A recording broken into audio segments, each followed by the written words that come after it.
Welcome to the Deep Dive by Global Heroes, your go-to for the real stories behind real heroes. Get more inspiring content in your inbox with our newsletter, and be sure to follow along on social media. Welcome back to the Deep Dive. Great to be here. So today we're diving into, well, a really unexpected find, actually. We've got a stack of sources pointing us towards a small town in Washington state. That's right, Raymond, Washington. And specifically, the Northwest Carriage Museum. We've been looking through descriptions, museum details, bit of history. And our mission, really, is to figure out how this place, kind of off the beaten path, ended up with this truly world-class collection. What makes it tick? What makes this hidden gem everyone seems to talk about once they find it? Okay, so let's just jump right in. One of the first things that hits you from the sources is this feeling you get when you walk inside. Yeah, it's not your typical museum setup, apparently. Yeah. Ropes, glass cases everywhere. Right. It's described much more like actually stepping back in time. You're right there with the history. And that seems key. The sources talk about immersion, not just seeing things at a distance, but being surrounded by them. Letting you really appreciate the craftsmanship. Imagine the people. Exactly. It helps you connect in a way looking at a photo just can't.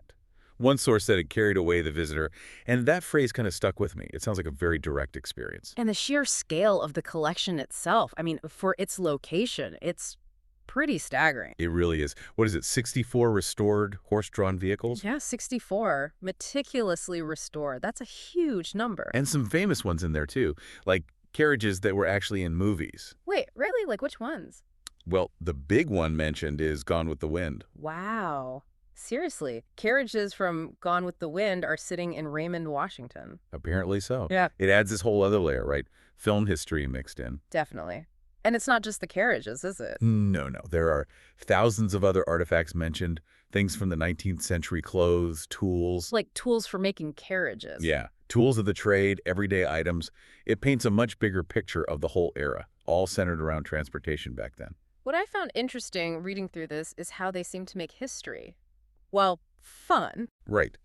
The sources mention interactive stuff, described as thoughtful, even playful sometimes. It kind of goes against that stuffy museum idea. It sounds like they really want you to engage, maybe even touch things. Hands-on history. And that hands-on, immersive approach, it really speaks to the passion behind it all, doesn't it? These aren't just curators punching a clock. They're enthusiasts. Totally. They want to share this stuff in a lively way. So how did it end up in Raymond? That's the fascinating part. Yeah, the origin story wasn't like, built by the state or something. It actually started back in 2002. With a donation, right? Yeah. A local businessman, Gary Dennis. Exactly. He gifted his private collection 21 vehicles to start it off. And from there, it just grew. Yeah. Especially over the last, 20-something years. And two names keep coming up in that growth story. The Bowmans, Jerry and Lori Bowman. Their dedication seems central, based on the sources. They retired, moved there, started volunteering right around when the museum opened. And just got hooked, it sounds like. Completely. Jerry was already into history, restoring antiques, but he apparently became totally absorbed by these carriages. Diving deep into the research, the craftsmanship. Yeah, becoming a real expert, like a world-renowned historian on this specific topic. People consult him. And Lori took on the executive director role, getting the word out. Right.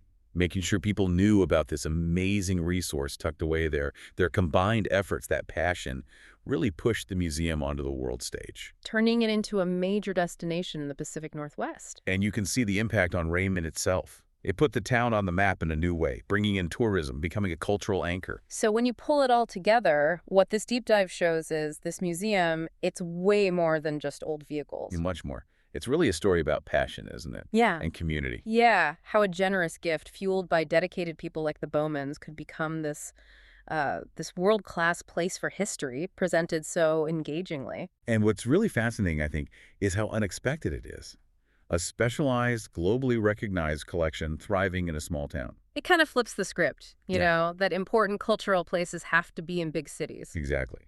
It suggests that sometimes passion, real expertise, and that local dedication, that can be more important to the zip code when it comes to creating something truly significant.